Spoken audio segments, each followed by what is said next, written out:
guys, it's Bella of Bella's Custom Crochets, and if you're just jumping in here, this is the third video in a trilogy, I guess. Or can you do trilogies of videos? Third in a vlog series about our trip to Boston. We went up for a little family weekend for my birthday and also got to visit the Boston Farm and Fiber Festival, 3rd annual.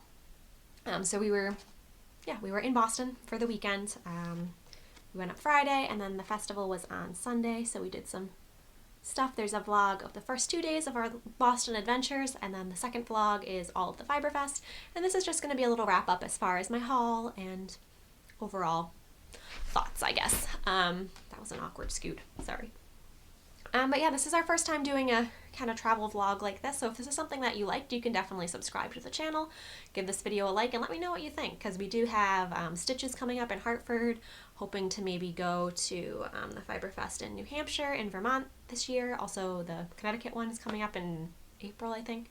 So yeah, we're going to try and hit as many New England fiber festivals as we can, and if you like this vlog style, my husband seems more than happy to come along and be the cameraman, so if you're into that, yeah, let me know what you think. We also have a vlog of what was it? Not Connecticut. New England sheep and wool, something. I'll link it up there. There's another vlog on the channel of the first event that we went to last year. I'm going to stop talking now and just show you my Boston Farm and Fiber Fest haul. Alright, so if you've watched the other previous vlog videos, I talk a little bit more about this event, but just to recap, the Boston Farm and Fiber Festival, 3rd annual this year, takes place in the Boston Public Market, which is an indoor artisan food, artsy hipster indoor market in downtown Boston. It's really cute year-round. In the summertime, there's like an outdoor produce market, and yeah, it's really cute. If you look at this map here, most of these vendors, these are the regular vendors, pretty much all food vendors. Honey, breweries, smoked fish, fancy bagels, all sorts of good stuff. And then they had all of the fiber vendors scattered around the edge. I have to say the layout was not ideal, because if you look, like, there's all these little one-way alleys that people were going into for the yarn, but then you had traffic coming in and out, and then there's like a bathroom back. It was a wreck as far as traffic. It's not a very large space, and they definitely crammed as many people in as they could, but traffic flow-wise, not ideal. Didn't love that, especially like we had our daughter in a backpack, and just a lot of shoving through crowds, which just crowds make me nervous. So I didn't love that. But there were 29 really awesome fiber vendors. The little info card here says that the Boston Farm and Fiber Festival is New England's only farm and fiber festival devoted exclusively to all natural New England local yarns, crafts, and naturally dyed fiber, blah, blah, blah, blah, blah. You can read. So yeah, they were all farm yarns, some alpaca, mostly sheep, hand spun, hand dyed, naturally dyed. Really talented folks, all from New England. And if you go to the New England Fiber and Farm, I believe, is it on here? Yes. NewEnglandFarm2Fiber.com. You can get more information on all of their events. So, let me just show you what I got. I'm going to try not to bump the camera too much. Up first, we stopped at Mad Fuzzy. I had really wanted to hit up her yarns. She is a dyer out of Knox, Maine. I just got really close to the camera, and that was probably weird, volume-wise. But yeah, she sources all of her wool locally in Maine from local small farms, has it spun in Maine, and then she dyes it. It's a little more rustic than I am used to, but I really want to get into more rustic yarns, farm yarns. This is a fingering, non-superwash East Frisian, I think is how you say it, wool. So I'm going to make me probably socks out of this. It doesn't have any nylon in it, but pretty sure I've heard, she has a podcast, and I've heard her talk about, maybe she does have a base with nylon. Pretty sure she doesn't. I don't know. But this is going to make a good hardy sock either way, I think. Beautiful color. I'm really feeling purples right now. Her name is Marta, by the way, and she has the Mad Fuzzy podcast. Her adorable logo. It matches the colors of her yarn so beautifully. Yeah, she's really talented. And then I had another skein of fingering or sock yarn in my hands, and I put it down because I love single ply. And this is definitely more rustic than I'm used to, and I'm not sure what I'm going to make with it. The yardage isn't on here, but I looked it up. I think it's about 300 yards of approximately DK, and this is, I'm going to focus. You're not. It's Icelandic and textile, which is, I think, how you say that. Again, loving the purples, loving the greens. These are definitely my colors. I could make a one skein wonder cowl out of it, but I have quite a few of those in my possession at this point. So, I don't know what I'm going to make, but that's going to go in the stash. Something special. Love the Mad Fuzzy yarns. Sorry, I'm bumping the camera with my shoulder.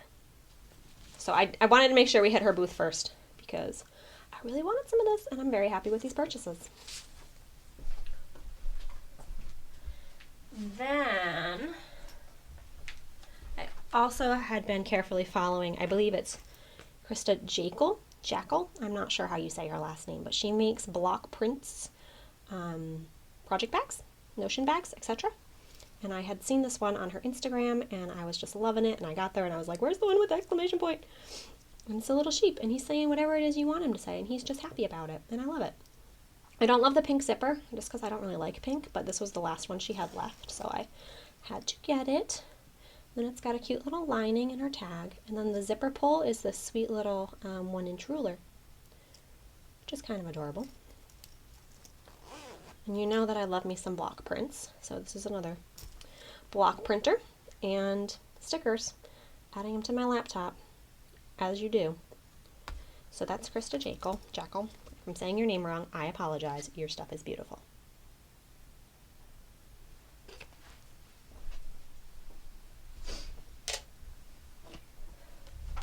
And there were so many vendors there, and I really didn't get to see and interact with as many as I had hoped, just because of the traffic flow. And originally we were planning on doing one lap and then going back and shopping, but it was just so crowded, and my daughter was so done, and frankly I was done pushing through people. So we did one lap and got what we got.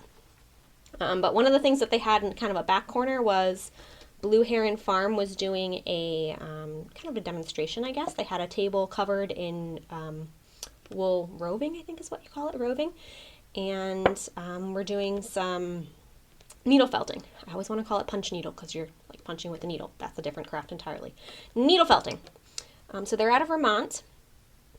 No info on organic wool. So they had little foam, I think it was like upholstery foam, little green foam blocks.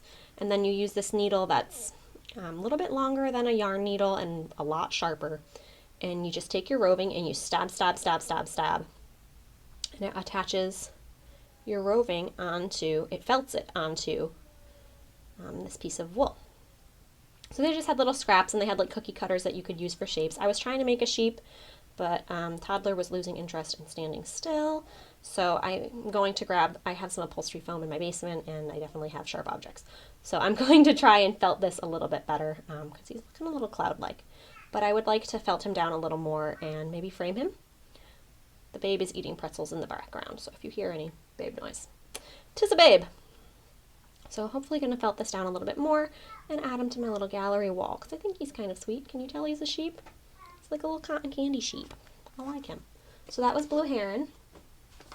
And then the last thing I got was from somebody fairly local to me, Connecticut. I followed her on Instagram for quite some time. So it was nice to actually meet her in person. And they are out of Canterbury, which is actually where we got married, which is cool. So an alpaca farm there. Burgess Brook. And I had seen on her Instagram, this is alpaca mixed with hemp. So 70-30 mix. And hemp I had never used before. I've used hemp like back in middle school to like make chokers, you know, like the cool kids do. But I haven't used hemp in a yarn before. But obviously it's a plant fiber, and it feels similar to linen to me. So it's a little bit more sturdy than the alpaca alone, because alpaca tends to be uber drapey. So this feels like it gives it a little bit more structure. She did have some colored yarns, but she was out of those by the time we got there. And I wanted to get this, but I'm thinking it's not, I'm probably going to make a like lacy shawl with it, and this is not going to be the best color against my skin tone and my face. I think it's going to wash me out, so I may try and over dye it, but I'm terrified of ruining it. So we'll see. Maybe I'll message her for suggestions, because it is absolutely beautiful in this. I'm not sure, maybe this is probably the natural color. It doesn't say, but I would imagine this would be the natural color of mixing hemp and alpaca, because hemp is kind of this color anyway. But yeah, I might over dye it with some turmeric or pokeberries or something and just do a naturally dyed shawl. I'll have to look up repercussions of dyeing on hemp. I've only dyed on animal fibers. I don't know, but it's beautiful and I needed it. So I have 2 of those. So yeah, that's my little fiber haul. I think that's everything I have to show you. Oh, also, best falafels in the land. Part of the regular food vendors in the Boston public market. Get them, get the falafels. So yeah, that's our little trip to Boston. Hopefully you guys enjoyed this little vlog series. I'm hoping to do more, like I said, as we go to other events, and yeah, maybe make this a regular thing, because we like to do things as a family, and obviously I like yarn and fiber, and apparently we like videos now too. So stay tuned. I think stitches would be the next one, and then the Connecticut sheep and wool is coming up in April, so we might be doing like a monthly fiber vlog. I don't know why I'm shaking these, but I just feel weird talking to an empty white thing. So thank you for watching, guys. If you like this, you can definitely subscribe, and yeah, keep posted for more fiber and crochet, sometimes knitting, mostly crochet, all the yarn things, content coming at you soon. Thanks, guys. Bye.